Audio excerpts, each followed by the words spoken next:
Demolition comes before renovation. So when you think about when you're going to go into a house and tear it down, or not tear it down, but remodel it, when you go in there, you're not going to start renovating everything over the old stuff. You're going to have to bust down drywall, rip out walls, take down old tile, and you have to demolish. You have to get rid of the stuff, get it back to the bare bones, and then rebuild it the way you want it. Our lives aren't much different than that. It's a great example of how we should treat things when we want to change our environment or change what we're doing in life. So we think about where do most of our ideals come from, and it's from the environments we've been in, our family, our friends, our parents, the people who raised us, people we've been around. We're taking on a lot of those characteristics of what we've been around our whole life, what we've been introduced to, exposed to, and surrounded by. And so those environments matter a huge amount, a great deal. And so whenever we get to a point where we're like, I want to make a change in my life, I want to take a new direction, I want to break out of the cycle that everyone I know seems to be in. How do I do that? Well, if all you know is the same stuff they know, it's going to be hard to make that shift. So not only do you have to learn new things, which you do, you have to go out and learn new things, get new environments, get around new people. But as you're learning those things and you're bringing in new information to help shift and craft the new thought structures and beliefs of what you think is and isn't possible, you also have to be tearing down the old belief system that you have. Lots of us are raised with different belief systems around money or success, or what a good relationship is, or a good family life would look like, and all these things. And we have these ideas that have been put onto us growing up, or by just throughout our lives, based off what we've seen, what we've been a part of, and who we've been around. And so we have to start to pull those things back and break them apart and tear those things down, those belief systems and those structures and those limitations have been put sometimes on us, not even stuff that we necessarily thought ourselves, but those limitations and beliefs that have been pushed onto us. We have to start to tear those down and tear those away, and then rebuild them with new information. And so that's a constant thing that we have to go through, and it doesn't stop. So you have to start doing that. But as you hit different levels or go to different directions, or want to tackle new things and go after different goals, whatever that may be, you have to start to break down and think about why do I think like this? Is it correct? Was I just told to think this way? Have I investigated it? Have I went and done the research? Have I, how do I look at people who have what I want and say, what do they have that's different than me? Where do they come from compared to where I come from? We have these different preconceived notions of why people are where they're at or how they got to where they're at. And a lot of times we just want to act like it was handed to them.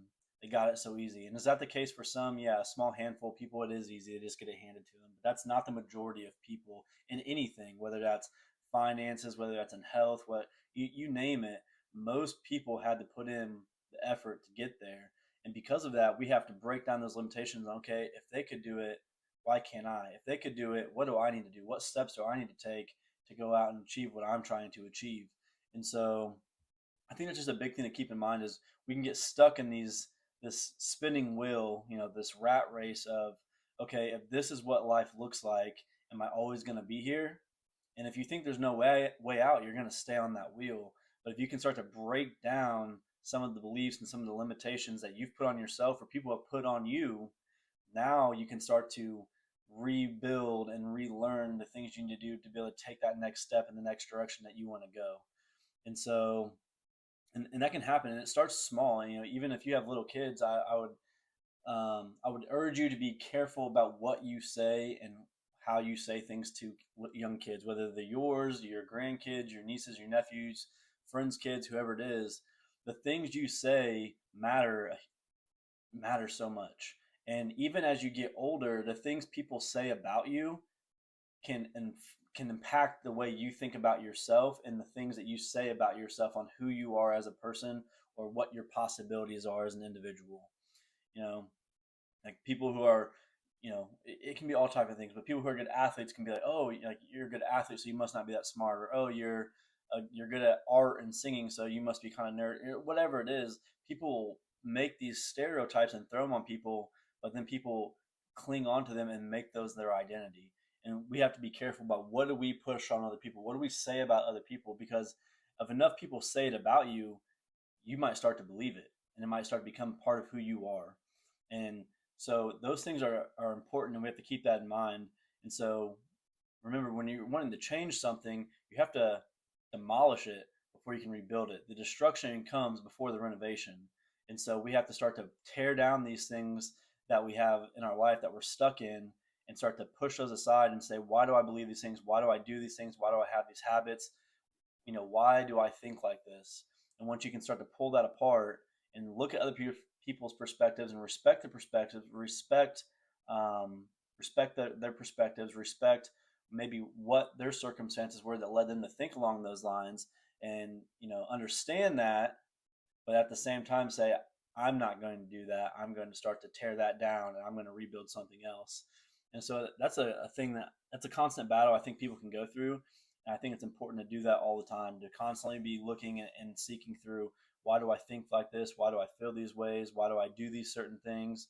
And is that because it's something I believe in, I wanted to do, or is it because that's what I've been told to do? And is that something I have to do? And you can start to break through those barriers and those different belief structures and systems you've been given, and go through and start implementing new ones to go towards the things you want to go towards. And so the destruction comes before the renovation. So what things in your life do you need to be tearing down so you can rebuild the next part of the life you're being